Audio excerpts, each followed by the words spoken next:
بسم الله الرحمن الرحيم.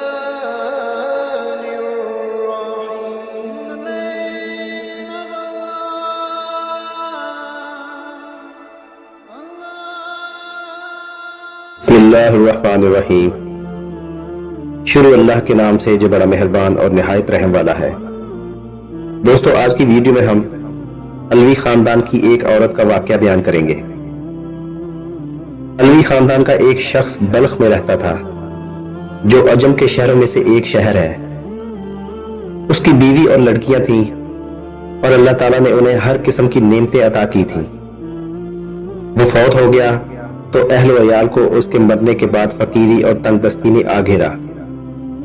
چنانچہ وہ بیوہ علویہ عورت اپنی لڑکیوں کو ساتھ لے کر کسی دوسرے شہر چلی گئی تاکہ دشمن کے طعنوں سے بچے. اتفاقاً ان کا نکلنا بھی سردی کے موسم میں تھا. جب شہر میں داخل ہوئیں تو اپنی لڑکیوں کو ایک غیر آباد مسجد میں بٹھایا اور خود ان کے لیے کھانے کا بندوبست کرنے کے لیے چلی گئی. اس کا گزر دو جماعتوں پر ہوا. ایک جماعت تو ایک مسلمان کے پاس جمع تھی اور وہ شیخ البلاد تھا یعنی میئر، اور دوسری جماعت ایک مجوسی کے پاس جو کہ اس کا نائب تھا.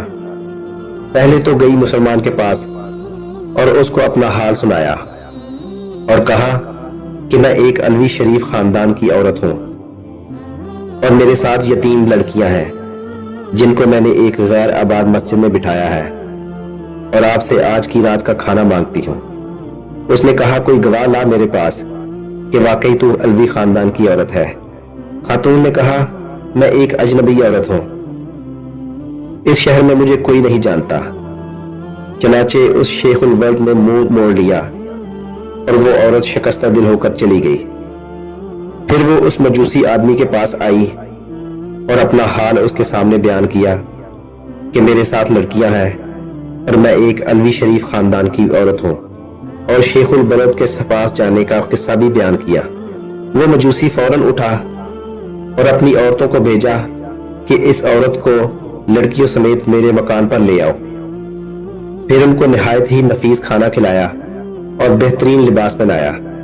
جب آدھی رات ہوئی تو شیخ البلد نے خواب میں دیکھا کہ قیامت قائم ہو گئی ہے اور رکھا گیا ہے جھنڈا نبی کریم صلی اللہ علیہ وآلہ وسلم کے سر پر، اور ایک محل ہے سبز یاقوت کا جس کے کنارے یاقوت کے ہیں اور اس میں مرجان کے یاقوت جڑے ہوئے ہیں.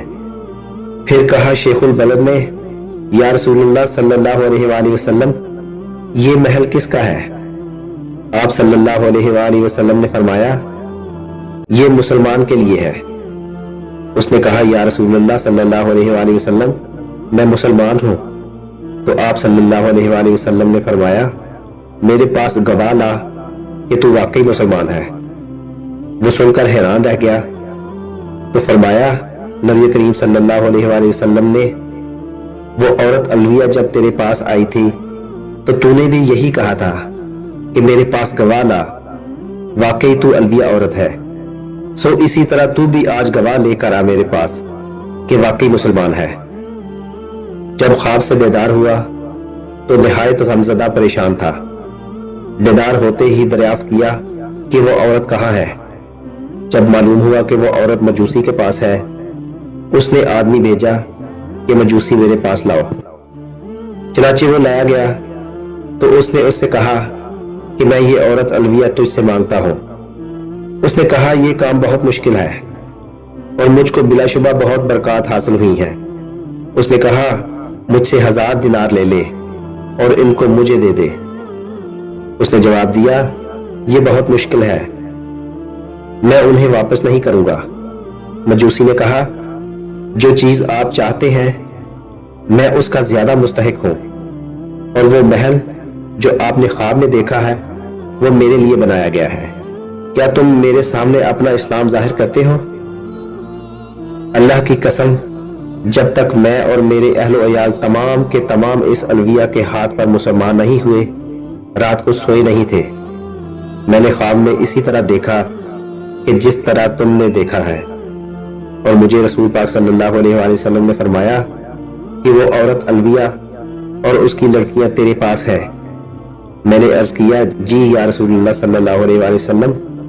تو آپ صلی اللہ علیہ وآلہ وسلم نے فرمایا یہ محل تیرا اور تیرے گھر والوں کا ہے، تو اور تیرے گھر والے تمام جنتی ہیں۔ دوستو آج کی ویڈیو اچھی لگی ہو تو چینل کو سبسکرائب ضرور کیجیے گا۔ اللہ تعالیٰ آپ کا حامی و ناصر ہو۔